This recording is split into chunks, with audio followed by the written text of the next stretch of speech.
Hello வணக்கம், good morning. இன்னைக்கு காலையில சூப்பராக ஒரு பயாலஜி கிளாஸ் பார்த்துடலாமா? ஒரு 9th ஸ்டாண்டர்ட் படிக்கிற தம்பி வந்து இந்த கொஸ்டின் கேட்டிருந்தாங்க.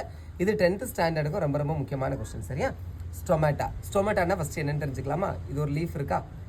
ஓகேவா? இந்த லீஃப்க்கு உள்ளாடி சின்ன சின்ன போர்ஸ் இருக்கும் பார்த்துக்கோங்க. அதாவது லீஃபோட பேஸில் குட்டி குட்டி போர்ஸ் இருக்கும். அதை தான் நம்ம என்ன சொல்லுவாங்கன்னா ஸ்டொமேட்டா அப்படின்னு சொல்லுவாங்க. ஏன் இது இருக்குது? ஹோல் இருந்தாலும் ஏதாவது ஒன்று உள்ளே போயிட்டு வெளியே வரதுக்காக தான். ஓகேவா? இங்கே என்ன நடக்கும்னா கேஸஸ் எக்ஸ்சேஞ்ச் நடக்கும். ஓகேவா? ஆக்சிஜன் உள்ள போயிட்டு கார்பன் டை ஆக்சைடு வெளியே வரது நம்மளோட மூக்கில் நடக்குது பார்த்தீங்களா? அதே மாதிரி இங்கே நடக்கும். ஓகேவா? அடுத்தது டயக்ராம் கேட்டாங்கன்னா அதில் வந்து உங்களுக்கு சில நேரத்தில் ட்விஸ்ட் வைப்பாங்க. க்ளோஸ்டை மென்ஷன் பண்ணியிருப்பாங்க, இல்லைனா ஓப்பனை மென்ஷன் பண்ணியிருப்பாங்க. ஓப்பன் மென்ஷன் பண்ணாங்கன்னா நீங்கள் இந்த டயக்ராம் வரையணும். க்ளோஸ்டு சொன்னாங்கன்னா இது வரையணும்.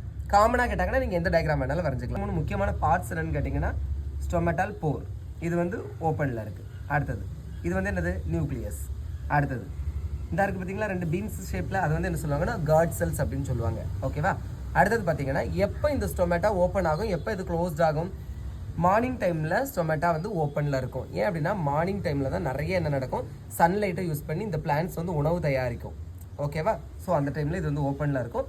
ஏன்னா அந்த டைமில் தான் நிறைய கேஸஸ் எக்ஸ்சேஞ்ச் நடக்கும். அடுத்தது நைட் டைமில் இது வந்து எப்படி இருக்கும்? க்ளோஸ்டில் இருக்கும். சரியா? புரிஞ்சிருச்சா? அடுத்தது பார்த்தீங்கன்னா இதோட முக்கியமான ஃபங்க்ஷன் கேஸஸ் எக்ஸ்சேஞ்ச். அதான் சொன்னல, ஆக்சிஜன் உள்ள எடுத்து கார்பன் டை ஆக்சைடை வெளியே தள்ளுறது. அந்த மாதிரி டிரான்ஸ்பிரேஷனுக்கு சப்போர்ட் பண்ணும். டிரான்ஸ்பிரேஷன் அப்படின்னு பார்த்தீங்கன்னா எக்ஸஸாக இருக்கக்கூடிய water remove from leaf with the help of small pores, that is called transpiration. அதாவது தாவரங்களுக்கு உள்ளாடி நிறைய ஒளிச்சேர்க்கை ப்ராசஸ் நடக்கும் பார்த்தீங்களா? அந்த ப்ராசஸ் எல்லாமே நடந்து எக்ஸஸாக இருக்கக்கூடிய வாட்டர் மாலிகுல் வந்து என்ன செய்யும்?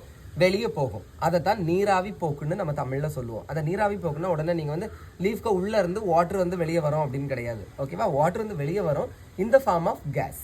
ஓகேவா? அதுவும் எது மூலமாக தான் நடக்கும்? இந்த ஸ்டொமேட்டா மூலமாக தான் நடக்கும். அடுத்தது பார்த்தீங்கன்னா காட் செல்ஸோட முக்கியமான ஃபங்க்ஷன் கேட்பாங்க. அப்படின்னா மெயின்டைன் த ஃப்ளெக்சிபிலிட்டி ஆர் டர்கிடிட்டி. ஓகேவா? என்னன்னு பார்த்துட்டிங்கன்னா இது ஓப்பன் இருக்குது பார்த்தீங்களா? ஓப்பன் இருக்கும்போது இந்த ஸ்டொமேட்டா வந்து கொஞ்சம் விரிவடையும், க்ளோஸ்ட் ஆகும்போது கொஞ்சம் சுருங்கும். அப்போ பெருசாகுது சிறுசாகுது, பெருசாகுது சிறுசாகுது. அப்போ வந்து அதுக்கு வந்து ஒரு ஃப்ளெக்சிபிலிட்டி கொடுக்கணும் பார்த்தீங்களா? அதை கொடுக்குறது யாருன்னு பார்த்தீங்கன்னா இந்த காட் செல்ஸ் தான். ஓகேவா? புரிஞ்சிருச்சா? புரிஞ்சிருக்கோன்னு நினைக்கிறேங்க. பிடிச்சதா லைக் பண்ணுங்கள். தேங்க்யூ.